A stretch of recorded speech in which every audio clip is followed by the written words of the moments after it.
Hello, everyone, and welcome to part 3 of the AAM Ecosystem Working Group's Kickoff series. This is Nancy Mendonça, and for today's agenda,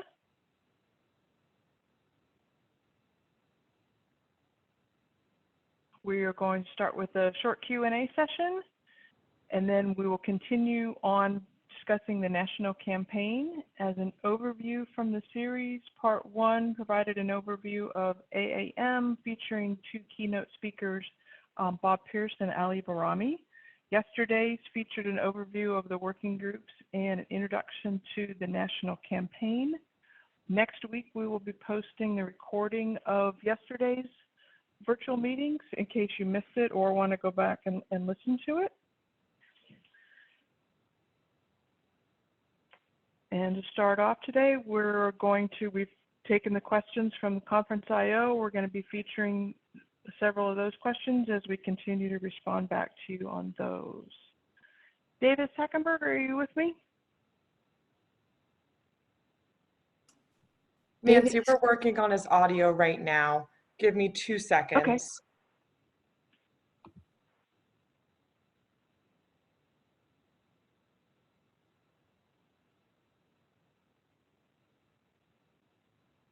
Nancy, I just switched over to computer audio. Did that work? Sorry, I hung up the phone. I can hear you. Yeah. I'm going to try the computer audio then. Sorry about that, Anna. Davis, any opening words before the first question? No, just go ahead with the questions if you'd like. Okay. So what is the long-term vision of UAM, and why have we gotten more into technical details or why are we more into the technical details than into the city integration challenges? So I guess to start, I'll start with, changing the UAM to AAM and then talking about UAM in context of AAM. So for long-term vision, I mean, what we're trying to do is really, in simple terms, is create a transportation system that doesn't really exist today with a new fleet of aircraft that's made possible by automation and by electric, right? So you could look at some of that. If you talk about it in mission sense, public service missions, cargo transport missions, new ways to connect people moving goods and services across the nation and even anywhere in the world for that matter. When you talk UAM specifically, I think it gets really important to talk about what NASA's vision is. We like to talk in terms of that UAM maturity level 4, UML4, and something I said on the kickoff meeting on Monday was just along the lines of the market studies that we see right now show the densities and the automation and the whole system at a maturity level 4, as we define it again, being a place where the industry can actually become profitable. So it's something that starts to contribute more to our economy. And it also is at that UML4 a place where, a buzz phrase I like to use is, I like to say I want to be able to fly to work, right? I live 11 miles outside of DC, and if I leave my house at the wrong time, it can take me an hour and a half to drive to work, right? So I kind of say it jokingly a little in jest when I say fly to work, but really what happens at that UML4, if it works out like our market studies show and everything, the cost point starts to come down to something that's equivalent maybe to a taxi that you would take, or a black car that you would take, or an expensive taxi, but it's something that could be affordable to a middle class person. So when you talk UAM specifically, that's why we set our vision out there, and that's why we talk in terms of UML4. But when you talk AAM, there's a broader set of missions. And then why are we so technical? We're NASA, right? And we work pretty heavily on the real challenging problems. We still DARPA's phrase a little bit, and we say NASA hard sometimes internal. So if you look at the airspace problems and the vehicle automation problems, we like to tackle those really challenging problems. And so we do have a focus on talking about vehicle and airspace and working our portfolio around vehicle and airspace and technologies and such. But part of the point of this ecosystem working group is that we realize specifically in these new modes of transportation, small UAS, eVTOLs, electric conventional takeoff and landings, there's a lot of stuff to be worked out with communities and zoning infrastructure. And so that's part of the purposes of this whole working group. You're probably regularly going to hear us, focus on technical topics, but that's not the intent of these working groups. It's to broaden us and have us understand the big picture, and the whole community understand the big picture, so that we can all talk a common language and accelerate our implementation of AAM, UAM to be as soon as possible. Can you talk to the several pieces that NASA's proposed, the CONOPS, the book of requirements and the guidelines, and the scorecard? Yeah, sure. So they're all part of the big integrated picture, right? Before you really solve any technical problems, you have to understand the technical problems you're trying to solve. Michael used an analogy yesterday that talked about, when you mow the lawn, you got to be looking out far to know where you need to be, to know what problems are the highest priorities to solve. So that's one of the reasons we look at this CONOPS, and we're looking at it farther out so early. All of it feeds into this MBSE that we talked previously, right? Model-based systems engineering, we talk about, UAM or AAM system architectures, and we talk about that book of requirements and guideline. We plan to feed all of that type of content into a common environment that, we talk about it being open source, everybody has access to it, everybody can give us inputs to it, same spirit as these working groups. So that we can build this all out in an integrated fashion and have everybody see where we're at all the way through where we're going, and document that and bring it into one big forum. And that's these ecosystem working groups. Does that address what you're going after, Nancy? Yes. And last question, are public service missions part of AAM? Yes, absolutely, 100%. We think they're some of the missions that are possible for early adoption. Public service, anything public good. Sometimes you can get a little bit of a free pass for things like noise even. But yeah, they're important to our nation. These vehicles are very capable of providing those types of services, and absolutely within scope of what we're trying to do, and even an early focus, I would say. Thank you. And for a series of questions on the working groups themselves, we've got Michael Patterson with us. Michael, are you there for the first question? Yep, Nancy, can you hear me? Yes, I can. So the Great. first question, are there limitations on who can participate in the working groups? Yeah, so generally speaking, no, right, where there are a few exceptions as required by law, basically, is the caveat to give there. So overall, the idea here is to have this be a truly open, as much as that is possible, to the extent that we can do that, group, because we recognize, not all the great ideas in the world are confined to any one particular organization or country or individual, whatever, right? So the ability to reach out broadly and really grab everybody across different sectors, everyone in the whole ecosystem, right? So hence that term in the title. It's not not an unintentional term. So we do need people from all different aspects of the industry, and not just industry folks, but other government agencies, academia, professional societies, et cetera, students, people that are interested in eventually getting into this field would be fantastic to have engaged even from this early on time point. So the international participation there as well, because it's not going to only be contained to the United States. So we are a U.S. taxpayer-funded entity, so you will hear us very often focus mostly on the U.S., but it is certainly, an international market, and there are very intriguing international markets that, if you are a company, you probably want to be selling your products into. So we want to be as open as we can across all those different things. Thank you. And the second question, how will these working groups interact with other working groups established by NASA? For example, the UAM Acoustics Technical Working Group. Yes, that's a good question. I think there were a few different questions related to, how these interface with different working groups and not necessarily just those by NASA.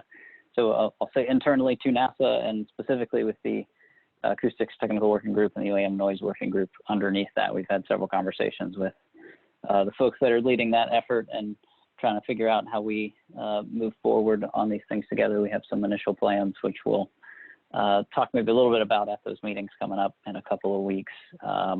But the idea in general here is to have these groups not duplicate anything else that's already going on, but rather be a place where we can hopefully amplify what's going on there. So looking on the Zoom right now, there's about 380 people on this one. We had, I think, over 700 at some point join on Monday. So I don't think many of those other groups have that sort of visibility, and whether or not we'll keep it, I guess, is still a question. But hopefully by being able to, quote unquote, join forces with those other efforts, we can help engage more folks, get, the right people involved in those smaller sub efforts, and then be able to move forward there. So, I mean, pragmatically, what we've talked about on the acoustic side is setting up noise groups underneath the different working groups that we're talking about here, craft, airspace, and community integration, and then kind of have something that's a lot like the UAM noise working group underneath the cross-cutting group, so that, technical communities of interest, and that's just acoustics as an example, right, can continue to operate as, distinct communities, but also give exposure to what they're doing to the broader community, broader ecosystem. So within the individual working group, and then again, bringing everybody together in that more collective cross-cutting working group. And I guess another pragmatic ask of all of you is, if you are involved in other working groups that are going on in other forums that maybe are NASA or maybe are other forums, we will definitely need your involvement here to help make sure that we are not effectively duplicating effort. And I'd say particularly early on, once the working groups get set up and we start setting up the subgroups underneath them, which will happen, by the way, after we formally kick those off, probably towards the end of April, then those are the best times to be having those discussions. And so to be helping to deconflict those efforts, or to, maybe absorb some of them underneath this umbrella, or whatever the different working groups feels is the right approach to move forward there. And you mentioned the number of participants, with there being 4 working groups. Can you address the concern of the number of participants in the working groups? Yeah, so if we have 381 people on every call, it will be hard to get every person's input equally and be able to ensure that we are indeed capturing everything well. So I think that was some of the concern that's been brought up in a few of the conference IO questions. So we intend to make use of a lot of these collaboration tools to help with that if we do have very large groups of folks. So being able to do things like polling, which we tried a little bit yesterday, and I'll give a hint that we will be trying a little bit more of that today later on. Hopefully those are ways that we can effectively engage lots of people. I think also, just more pragmatically, okay, you take 400 people and you split them across 3 main working groups, that's already a much more manageable number. And then if you split those people across a few subgroups underneath that, you're still maybe fairly large numbers, but you're getting to a point where you can actually maybe reasonably get stuff done with voice conversations and things over phone calls. So hopefully, as we begin to subdivide efforts and to get things set up in that way, there will be a good opportunity for people to still provide inputs despite having potentially large groups. And at least from my own practical experience, there's probably a few of you out there who are listening with one ear while you're still emailing or doing something else in the other ear. And so you're, just kind of flight following at this point, which is perfectly okay. We're happy to have you. But, when it gets to the nitty gritty and you ask somebody to go do something, there are much fewer people that end up raising their hands. So I'm not too personally worried about that, but it's a fantastic problem to have, and we'll find ways to solve it as we move along if we end up having that problem when we get down to the nitty gritty details. And for the last question, can we, assuming that's the community, have a data bank that allows for common and consistent data sources? Yeah, so we've talked about in the collaboration tool environment having a place for sharing data back and forth, and so that would certainly be one way in which to do that. And I mean, you heard Davis talk a little bit previously too about the kind of system architecture idea and that book of requirements and guidelines. That is very much the spirit and philosophy of that, and the hope is to make that as open source and maybe even crowdsourced, if you will, in terms of edits to it as possible. And so these working groups are a means by which we hope to do that. So that is a goal. We realize we can't all be running in 20 different directions and end up probably where we want to go very efficiently. So that is a hope. And if you have great ideas for ways to share data that we are not seeing or not doing, please bring them up to us, and we'll do what we can to incorporate them.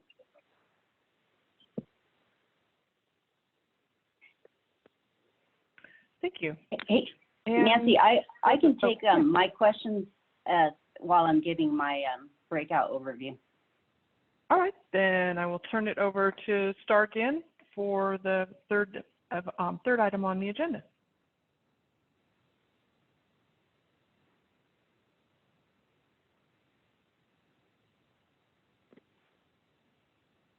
Okay, so hope everybody likes our new logo for the national campaign. We have a patch version of this, but this is like quadrant showing we have some dry run testing we're doing, the developmental testing as a risk reduction, both of those to our national campaign one. Also wanted to remind you guys, so in the chat window, they have the conference IO set up. I'm gonna actually ask you to use that to do a poll. So make sure you get that ready in your browser. Besides using it for questions, we're going to use it for a poll. Okay, so the point of this is to get everybody kind of organized around how we're going to do breakout groups for the Grand Challenge or the national campaign. Sorry, that's going to happen.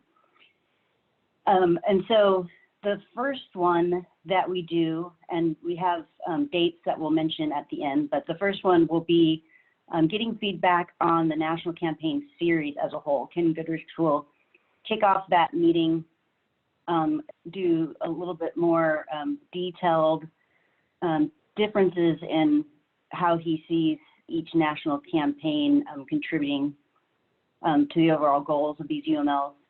And so there'll be about an hour and a half, I think, is what we're going to schedule. So there'll be time for him to kind of queue it up. I'm going to show you what some of our breakout exercises will be. But Zoom is really cool because you can dissect the group, put them into manageable size groups. So depending on how many people we have, there could be 8 to 10 people in a group. We can also use Zoom to do some whiteboarding, and there's an annotate tool that everybody has. So if you go up to your Zoom toolbar, you'll see somewhere in the Manage Participants or Share Your Screen, there's an Annotate button. That has a menu of options of ways you can draw on the board. So we'll talk about that a little bit. I should put in presentation mode. Oh, see, there's already an Annotate there. Good job. Okay, so one of the things, obviously, that we're trying to get out of the National Campaign Series is 2 pieces.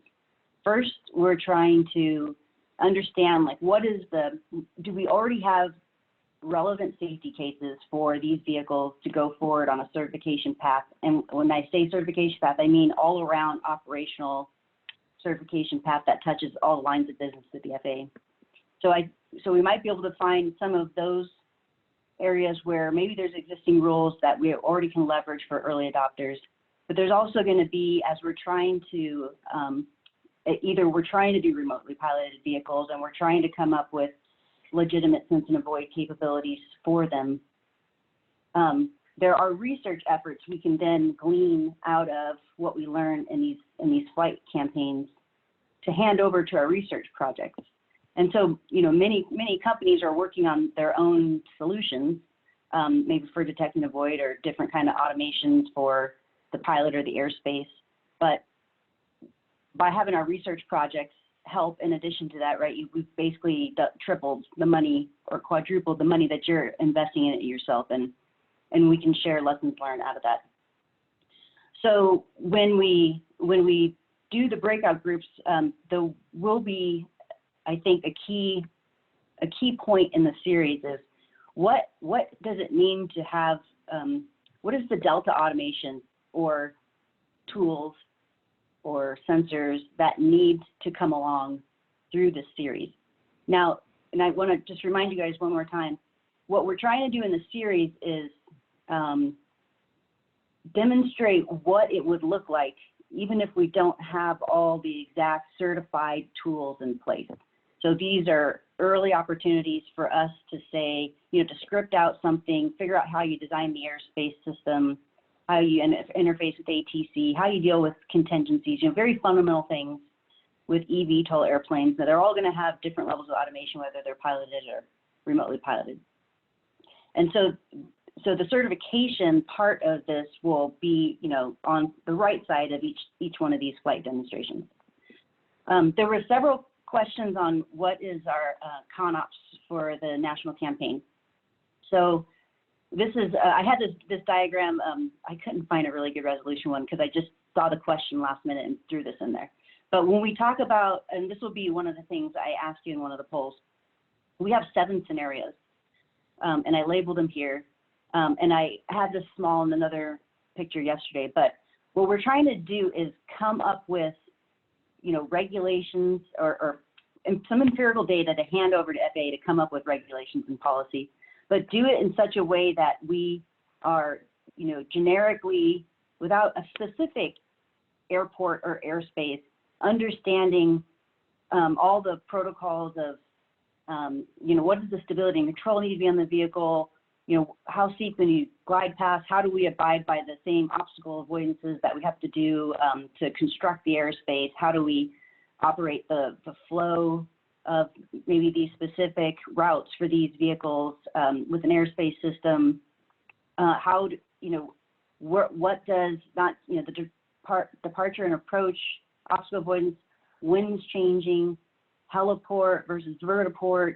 We're going to be exploring all of those things so that we can just pick up this operational concept and just put it in whichever range, test site, city. Obviously, to start going over people and population, there's a lot of pre-work that NASA and the FAA will have to do in order to legitimately get some real rules in place of how we would do that in real airspace. And maybe that's, it's a temporary thing that we do. It's not going to be permanent yet, but we'll work closely with the FAA to determine the best places for that. Which leads to another question that lots of people ask, how are test sites selected? Is there money being offered in the national campaign? So the national campaign is an all-in-kind contribution. Our Space Act agreements are non-reimbursable with the vehicle partners and airspace partners. So everybody's bringing their own resources to bear. We will tailor how we do these scenarios with the actual vehicle companies that sign up with us from a performance-based, stability and control perspective, reserves. We also will cater to where the vehicle companies want to fly their vehicles, whether they're still in their own developmental testing or whether they're already understanding where they like to conduct their operations. We're going to tailor to those. So we aren't pre-selecting any kind of test sites. So I suggest all the test sites that are out there. It's really your job to advocate of, vehicle companies coming to where you'd like to start seeing this new transportation system happen. Okay, so just to dive down in a couple of scenarios. So I have, again, I'm going to mention our website. We have a lot of information already on our website from Industry Day that we had in November of 2018, from our virtual kickoff meeting of Grand Challenge before we did Space Act agreements. So there's presentations and documents are up there. So this particular document I'm showing was one that came from Industry Day. So we had shown what these top level objectives for every scenario looks like. So for instance, scenario 6, air-to-air conflict management, demonstrate individualized components of traffic conflict in order to evaluate interplay between essential layers of separation assurance and collision avoidance. So this is still obviously a big area of research. We've had the NASA, UAS, and the NAS project help with the standards bodies to come up with some MOPs for detect and avoid, but that's a large UAS. That means they can carry large payloads in order to be able to show their safety case for the detect and avoid. Right now, there's the SIO project that's looking at, how do we do this with smaller vehicles that don't have as much power and payload to integrate these new technologies. So that's been a struggle. And these eVTOLs also are very limited on how much payload that they want to carry because they only have enough room for batteries and people. And so this class of vehicle and is going to also have to think about what is a good technology solution for it. And then I was just to show there's scenario 7, which is multiple conflicts. And again, we're analyzing multiple conflicts from a matter of there's a cause, there is a vehicle performance capability that needs to be displayed of how it's going, how quickly it can react to that. And then there's the airspace side where we have to figure out how are we going to reconfigure, the fleet behind us and the other national airspace fleet that we might be, coming close to or intersecting some of their traffic patterns. And so I mentioned again, so key areas between that series is how we're going to automate the pilot, the controller, and the terps. And I think these working groups are going to be very important for NASA and the FAA to work with industry to identify the agreed expected tasks that should be automated at each UML step, or which piece is broken down in our scenarios. So those technical maturity levels for the aircraft and sensors and UTM are key, but keep in mind that the regulatory restrictions in airspace infrastructure are also key to consider when deciding what UML levels are possible and conceivable. So, to say you're going to jump to a fully autonomous eVTOL by 2028, this kind of asterisk down here is to say, well, you might be able to do that in a restricted environment, but to have that with policy and regulations behind it, might be aggressive for 2028. And again, this is just another example of each one of those aircraft, airspace, and terps. Each one of those have functions that a human is responsible for. And so the question is, which of these are we all going to agree on we can automate by UML 2, by 3, by 4? And then other things to think about in the breakout groups is from the airspace systems, here are some of the services that we've seen right through our UTM series. Are there other roles or relevant roles that aren't covered here? Obviously, the new link that's different from UTM for this will be there some connection to ATC. What does that look like? What does that look like from their scopes? What's the interface in the air, the vehicle to go between ATC and a networked no voice airspace service system. So there's a lot of human factor stuff to figure out. We haven't, in the national campaign, have not resourced how we're going to measure any of the human factors part, but hopefully we'll have some research projects that can help us with that. We did an exercise ourselves. These are things working groups can think about, but we just said, hey, at UML 1, right, we're saying maybe there's just a certified vehicle or not even certified flight 135 operations. Here are all the phases of the flight that are broken up across the top.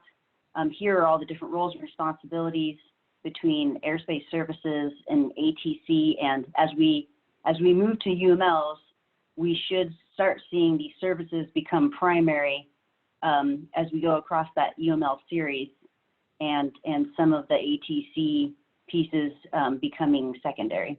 So as another way to think about autonomy. Okay, so for the breakout groups, we're going to use this Eisenhower matrix, and we're going to, so let's say there's 200 people and we have, 10 breakout groups or 20 breakout groups of 10 people. We want something 10 or less. And we'll basically have this page, it's a PowerPoint. The 10 people that are in that group can say, okay, from a vehicle perspective, what do we think is the most urgent and important for NASA to work on? And please, and always keep in mind that this is a NASA FAA partnership, so you might want to specify, like, NASA needs to help us with research in this area. National campaign should do this first. We need FAA to help with this kind of first. So maybe think about it like holistically like that, and maybe have some input that you give, like, I think by 2028, we should at least be here.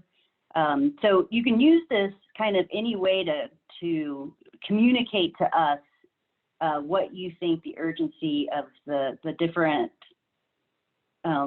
gaps that you think exist for you to make it into this market. So obviously we have a lot of those ideas ourselves, but this is the opportunity for you to give us the priorities. And this allows industry to help, influence or shape the research portfolio that NASA works on.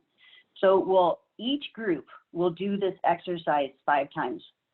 One for vehicle, one for airmen, which is changing in the top left, one for airspace, one for infrastructure, and one for community. So these are the 5 FAA pillars. And you guys are in this first breakout group, you're going to think just about the series specifically. And so the input we get from the series perspective, we then can cater and shape the next breakout, which we're going to focus on National Campaign 1 and 2. So we have a good idea of what we're trying to get, tools and techniques and data in place for NC1, but really interested in where the community sees that they can actually be by our NC2 tests, and where they'd like to operate and how they'd like to operate. So I think from looking at how we get feedback from the series, then we can cater the NC1 and NC2. So different things, just to put a couple of bullets down that, somebody might sit in one of these groups and say, okay, from a vehicle standpoint, I think it's really important that somebody decide what stability and control needs to look like for these standards, so that we understand the scope of how steep we can land at a heliport, or we're going to need an elongated FADO, or we're going to need something more vertiport-ish that doesn't have a standard yet. How are we going to come up with IFR approaches for the 0 altitude, 0 airspeed above the touch point? So there's some vehicle things. Airmen, define the pilot vehicle interface standards for highly complex, highly automated vehicles. Roles and responsibilities of airspace services and ATC as they move across the series, and how that change from up and away to down, terminal base operations and ground operations. And there's lots of infrastructure questions we had, and we definitely are taking into consideration our own kind of design of experiments to understand what the differences of these might be based on the performance of the eVTOL.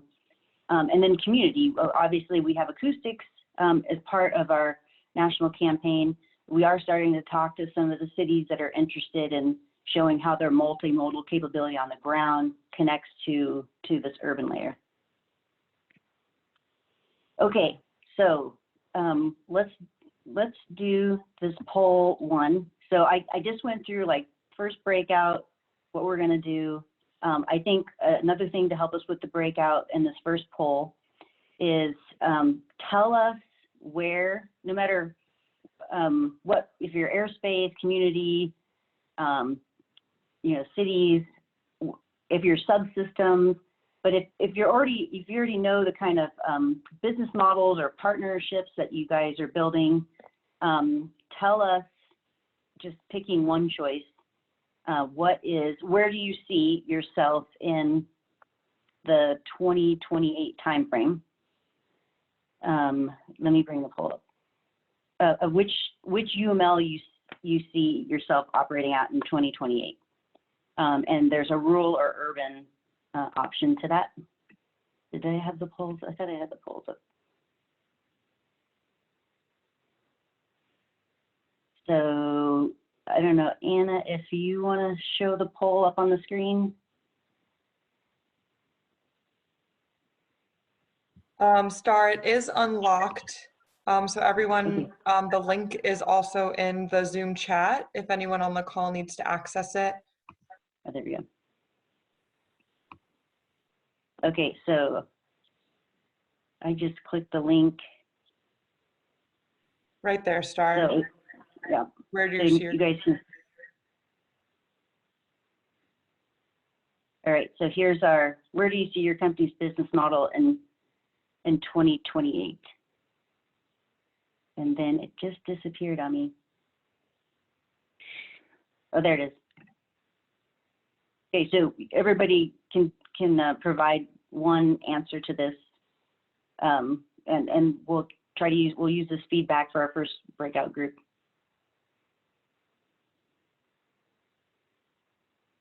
So I'm just gonna pause for a couple of minutes. People can find that in their browser.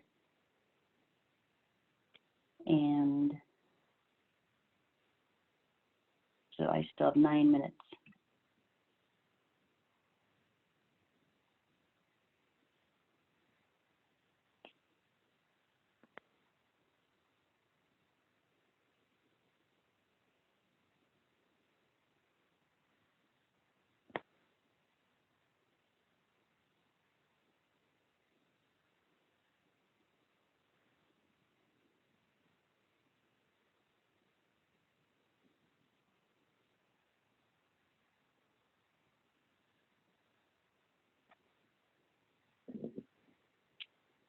Looking at some of these questions, so how do you prepare the cities and property developers to orient and earn in this industry? Or maybe it's learn. I'm not sure what that means. But so again, I mean, we're certainly starting to work with the FAA to put in, like, try to pick a city example where a UAM vehicle company is interested in running their business model and understanding the community integration aspects of it, and we'll obviously be partnering with the cities to do that, from obstacle avoidances to noise. How, you know, I really think we're able to use, I mean, near term, everybody's going to be using existing infrastructure that's in an existing city. The question is going to be, when we bring more traffic into, you know, we have to do, you know, that whole public feedback of, okay, we're going to bring this many more airplanes into this existing airport and get the community feedback and understand what the different obstacles are going to be for this path that's going to send them over certain communities.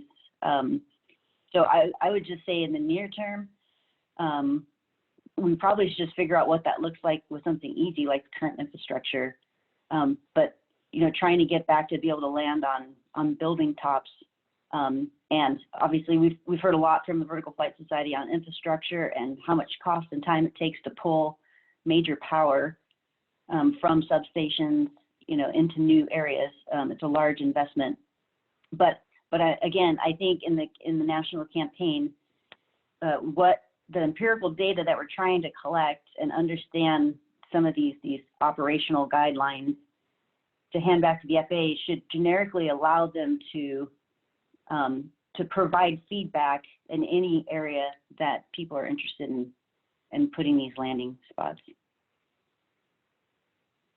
Okay, so I'm sure that we got through the slide. Or the poll. Okay, so I was just trying to think of a calendar. So next week on Thursday, we're gonna do the first breakout, and then the following week, April 9th, we'll do the second breakout. Second breakout will focus on kind of setting an anchor of what we're currently planning to do for developmental testing in C1, but start talking about where we think industry will be for the kind of testing we need to do. So not where industry will be on necessarily the certification path, but what added technologies and automation will they have in the time span that we're trying to do the NC1 or NC2. Another one of the breakouts that we're going to have again is getting down into the details of how we, and just like a preview, but how we break down the problem of airspace construct.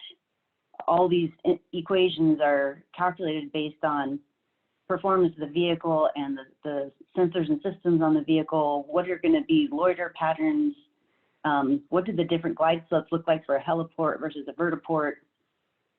How do we bring in new routes into existing infrastructure? So we'll get into some of those details in one of the breakouts to come. And again, when we do the second breakout, we're gonna go back to that Eisenhower example and so now we'll dig in a little bit deeper to looking at the differences between maybe just the NC1 that we're going to be doing in 2022,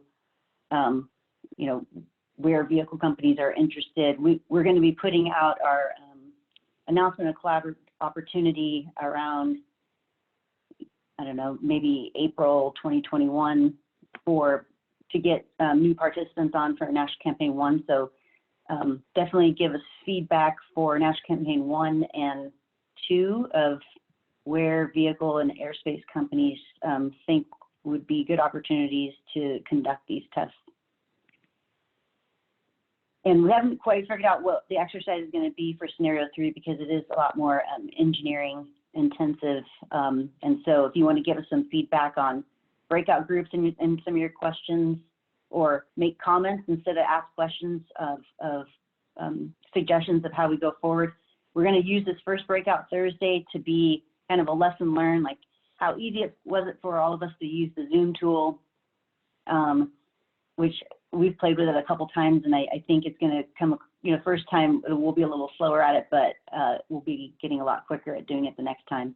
And then please always offer any advice to us of what we could do better in the breakout groups so that we make your time better used, more efficient the next time we do a breakout group. Okay, so the next poll I wanted to squeeze in, if you can go back to your conference IO. So let me just explain it a second here. So what I'm asking you, and this gets back to making sure that we are conducting these national campaign flight demonstrations in relevant environments. So what aircraft airspace use case does your company plan to support? And you can do multiple choices, but I'm trying to give you a little bit more near-term goal. What existing infrastructure will be used by 2023, 2024 for operational flights? So people have a certification path, they're announcing in 2023, but there's a lot of operational data that you have to collect as you're getting not only your type certification, but your manufacturing certification. And so you're going to be operating at regular infrastructure. So I'm interested in that. If you know enough about your vehicle, do you prefer to land at a heliport or vertiport? And I can tell you what would be the difference there. And also let us know if you're planning on flying a piloted aircraft or remotely piloted. And when I ask that question, I don't mean you're flying it remotely piloted through your envelope expansion operational testing as a risk reduction, but are you commercially planning on flying it piloted or unpiloted? That's the question. And again, this is like a near-term kind of time range. And so what I give you is options in the poll. So you're going to pick, and I put scenarios 1 through 4 just to say that there's a lot we can learn in the piloted cases with scenarios 1 through 4. If you're remote piloted, we have to go through all 1 through 7 because we have to understand how the decision making and sensors and technologies are going to do what a human would naturally do on the vehicle. And then there's the, pick a heliport or vertiport. on the heliport or vertiport piece, so everybody's familiar, if you're not, but by the circular for heliport design, right? So here's images of the landing pads and different ways you'd orient the landing pads or elongate them around structures. Here's all the obstacle avoidance considerations as winds change that you have to think about. And then there's a canceled circular, aircraft circular that was for vertiports. And so we've been digging that out and trying to understand what they were developing back in the day for tilt rotors. So what we're trying to show is, maybe you can use the existing infrastructure, heliport dimensions. The national campaign is trying to understand the terminal area flow with the vehicle making a constant decelerating approach on a fixed glide path to a 0 ground speed point in space, in ground effect directly above touchdown point. For all the vehicle people out there, hopefully you know what that means. So this approach builds on the assumptions that UAM vehicles will demonstrate a redundancy of design and vehicle characteristics that enable safe accomplishments of precision UAM instrument approaches. On the vertiport side, although the landing surfaces are governed by the heliport design, in the national campaign, we're initially utilizing slightly different surface volumes that reflect past canceled vertiport guidelines. So we have two different kinds of approaching landings we're studying. And the terminal area are flown with vehicles respecting a manufacturer-chosen landing decision point and or a minimum speed driven by failure conditions, vehicle characteristics that will result in a forward speed as the vehicle crosses the threshold of the extended TLOF FADO. And the vehicle will decelerate in ground effect above the landing surface to the TDP. So we're really digging into what the differences is between a heliport and a vertiport. And so if you've thought about that, maybe this, and you haven't thought about it, maybe this discussion will make you think about it. So for right now, you can just go to the poll. And when I say Class G, each one of these, you can make a choice. When I say Class G airport, and then flying from Class G to Class B, it's really just, what kind of existing infrastructure are you going to leverage? What kind of airspace do you plan to be flying between? That's what this piece is. So I just gave all the options, like you're landing in a Class G and you're going between G and C or G and B, or you're working at a Class D airport or a Class C airport, or any Class B, C, or G airport, but going to a Class E rooftop, which we all know rooftops can be in different classes of airspace, but let's just assume it's in a Class E airspace. And then and so you can go under each of these and pick several options under, right, as many of them as you want. And then the last one is, does your business model anticipate flying and landing in a different environment from those proposed above? So here you can just put a short response if there's something unique in the short term that you're trying to do. Okay, so while people are doing that poll, Anna, I'll pass it over to you if you wanted to talk some more about the virtual breakout sessions.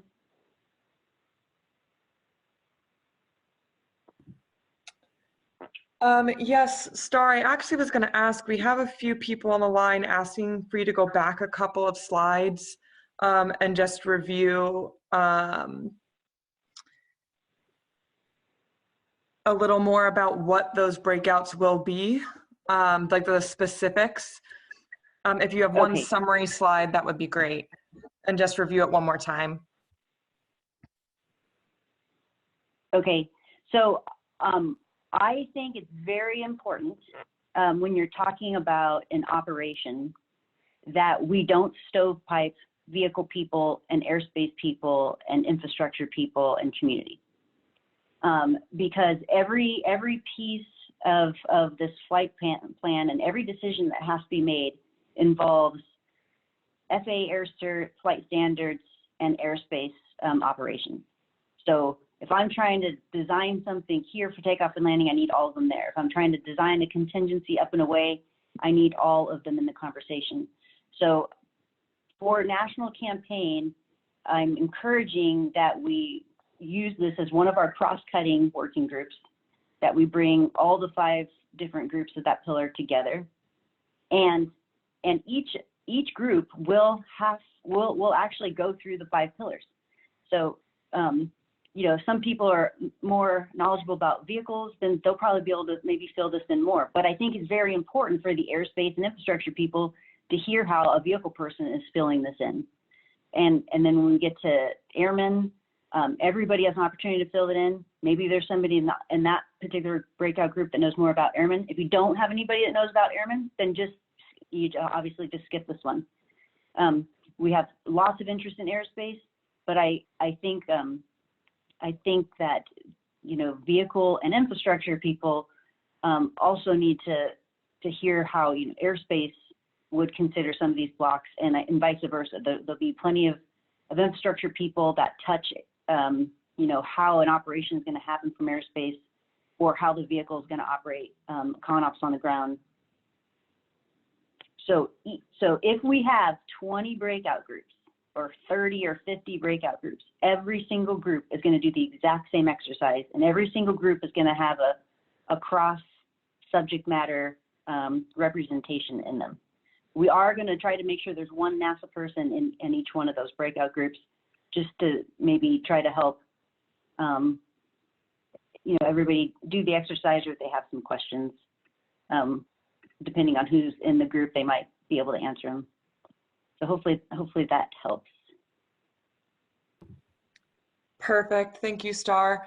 And one other question we have is if you can go back to the urban and rural roadmap slide, so everyone can view that. There you go.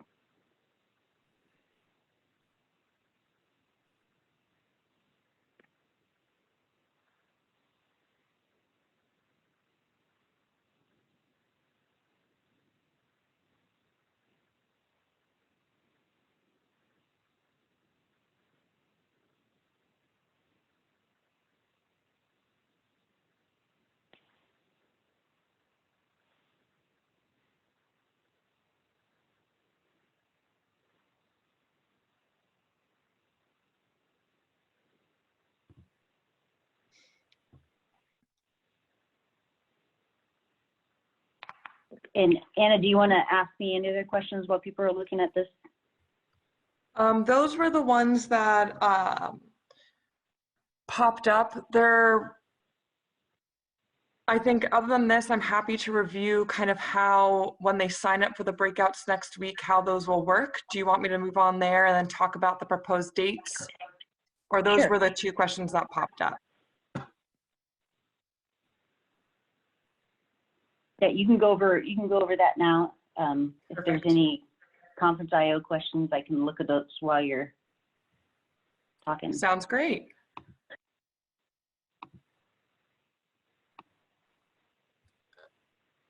Okay, everyone. So as Star spent time today, she explained what kind of the initial breakouts are going to look out for the national campaign.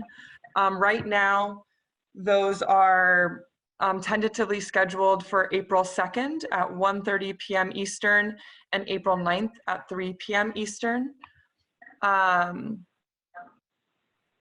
So how those are going to work is they're going to work very similarly to what happened today, except be more interactive. So you will have a registration link on that registration site that we've been using for the past 3 meetings. You'll register for that Zoom, and you'll follow that user unique Zoom link into the Zoom breakout room. Once you are in those breakout rooms, we will inform you, probably do a short briefing about what each of you will do in your individual breakouts. Then everyone will be auto-populated into smaller, basically video meeting rooms with, ideally, we're looking at hopefully 10 or less people. And the goal is that you'll be able to go through that matrices that Star showed you earlier and really answer or dive into some of these nitty-gritty questions and fill out each of those quadrants. You will have a NASA person there that will be able to hopefully prompt the conversation and walk you through everything. But it will still be in a digital forum, and you'll be utilizing the Zoom capabilities for annotation. After that, we're looking at the next 2 weeks. We'll be doing some similar things that you've seen here with the national campaign with our UAM community ConOps. So we're looking at 6 meetings there spread over approximately 2 weeks, and that will be starting the week of April 13th. We don't have those specific dates quite yet, but they'll function similarly. Hopefully we'll have worked out even more kinks to what you've seen here with all of us in the national campaign. Similar to what STAR's done, you'll get an overview and introduction, and then they'll organize some breakout sessions similar to what we described that'll be happening on April 2nd or April 9th. And then other than that, we are looking at kicking off each individual working group. So that's the cross-cutting, aircraft, airspace, and community integration towards the end of April, and really starting to get all of you in those individual working groups and really getting into some of these nitty-gritty questions that you're asking in Conference IO and more in-depth discussions.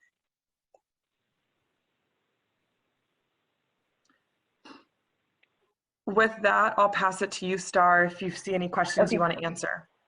Yeah, there's a couple that popped out that are pretty easy to clarify. So